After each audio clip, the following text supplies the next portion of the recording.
अस्सलामुअलैकुम। Anglo Urdu high school Gujarati माध्यम कक्षा 10 विषय हिंदी। आज हम कक्षा 10 में हिंदी विषय में कविता 3 सवैये पढ़ने जा रहे हैं। कवि है रस्थान। आज हम कविता 3 सवैये पढ़ने जा रहे हैं। आप भी अपनी कॉपी में पेज नंबर 6 पर मेरे साथ पढ़िए।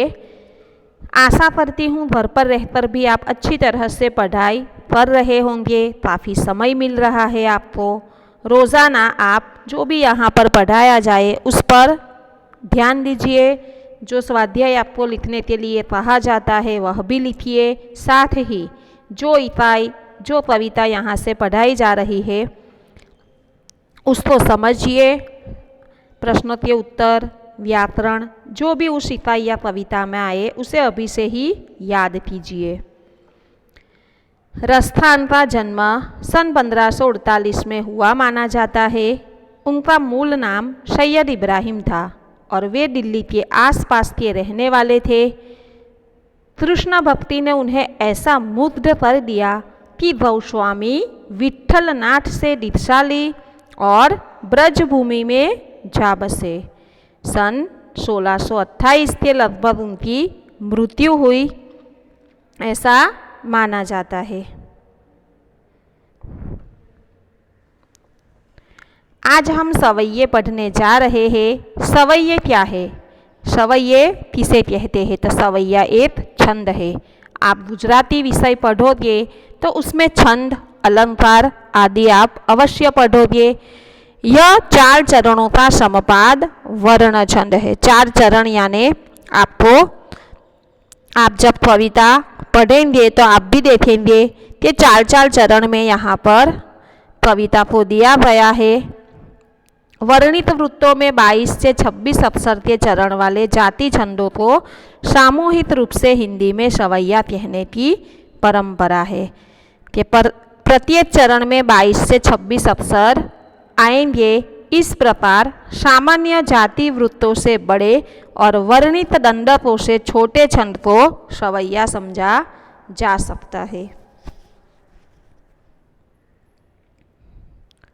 कवि परिचय अगर हम देखें तो आप भी किताब में देखिए। रस्थान जन्म सन 1548 ईस्वी, निधन सन 1628 ईस्वी। रस्थान का असली नाम सैयद इब्राहिम था। आपको पूछा जाता है परीक्षा में भी कि रस्थान का असली नाम क्या था? सैयद इब्राहिम। उसका जन्म दिल्ली के एक संपन्न परिवार में हुआ था।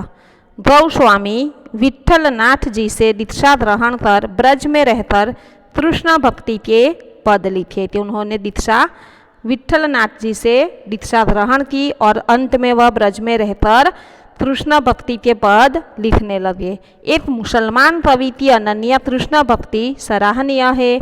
इनकी कविता में कृष्ण की रूप माधुरी, ब्रज महिमा और राधा कृष्ण की प्रेम लीलाओं का वर्णन हुआ है। उनकी भक्ति में प्रेम, श्रृंगार और सौंदर्य की त्रिवेणी बहती है। ब्रज भाषा का जैसा सरल, तरल, सरस, स्वच्छ और सजीव प्रयोग रस्थान की कविता में मिलता है वैसा बहुत कम कवियों में प्राप्त होता है। रस्थान जैसे भक्त कवियों को लक्ष्य करके ही भारतेंदु हरिश्चंद्र ने कहा था, इन मुसलमान हरिजनन पर कोटित हिंदू वारिये। के भारतेंदु हरिश्चंद्र ने इनके बारे में कहा था कि एक मुसलमान हरिजनन यानी हरि का भक्त, कोटित यानी कोटित हिंदू वारिये। सुजान रस्थान, प्रेम वाटिका और रस्थान रचनावली उनकी प्रसिद्ध रचनाएं हैं। यहाँ रस्थान के 4 सवैये लिए गए हैं। इनके सवैयों में कृष्ण ही नहीं, कृष्ण भूमि के प्रति अनन्य अनुरक्ति एवं समर्पण की भावना सजीव हुई है। कृष्ण की विविध लीलाओं का मनोहर वर्णन हुआ है।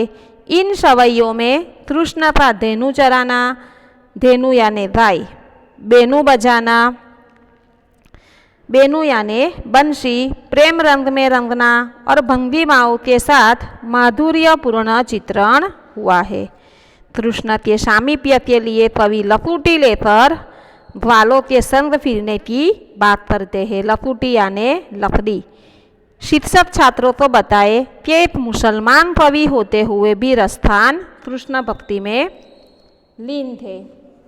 कवि रस्थान के हृदय में श्री कृष्ण के प्रति अद्भुत आकर्षण और अपार श्रद्धा भावना है।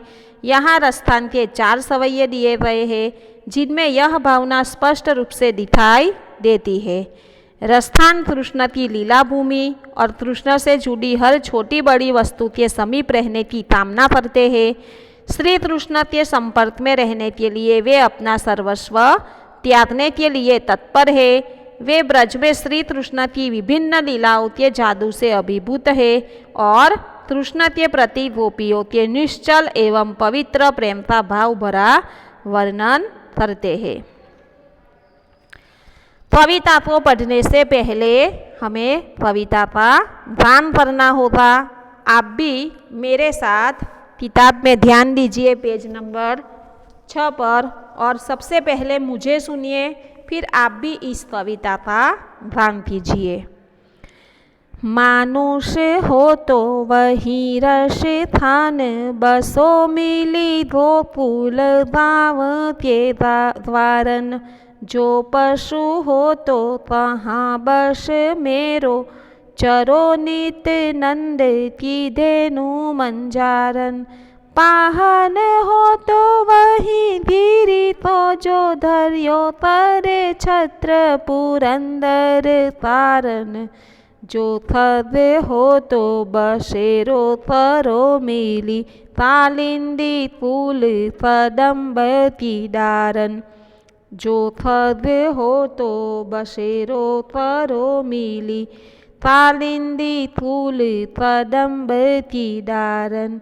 या लकुटी अरु कामरिया पर, राजती हूँ पूर तो तजीदारो। आठहु सिद्धि नवो निधि तो सुख, नंद की धेनु चराय बिसारो।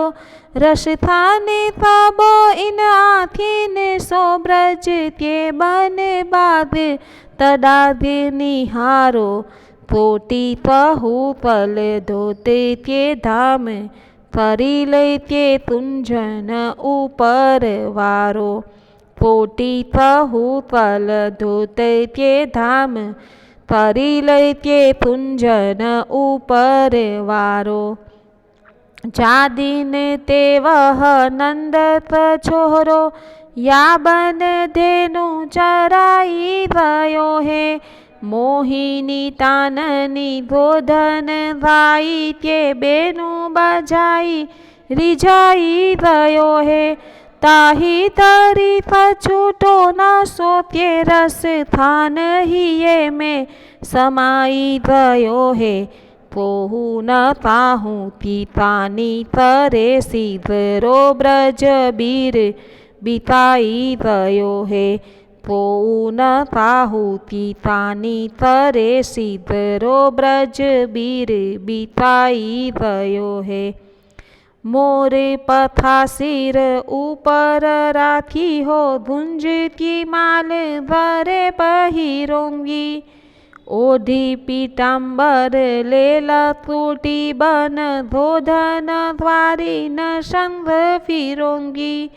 भाव तो वो ही मेरे रस थानी, सो तेरे तहे सब स्वांग भरोंगी। पे मुरली मुरली धर की अधरान धरो, अधरान धरोंगी। पे मुरली मुरली धर की अधरान धरी, अधरान धरोंगी। मानुष हो तो वही रस थान, बसो मिली गोकुल गाँव के द्वारन। जो पशु हो तो कहाँ बस मेरो, चरो नित नंद की धेनु मंजारन। मानुष हो तो वही रस थान, बसो मिली तो कुल धाम के द्वारन। इस तरह आपको इस कविता का गान करना है और साथ ही आपको इसे याद भी रखना है। अगले वीडियो में हम इस कविता को शब्दार्थ के साथ समझेंगे, इसके भावार्थ को समझेंगे। तब तक आपको इस कविता को गान कर अपनी कॉपी में इस कविता को लिखना है। कविता के नीचे दिए गए शब्दार्थ लिखना है। धन्यवाद।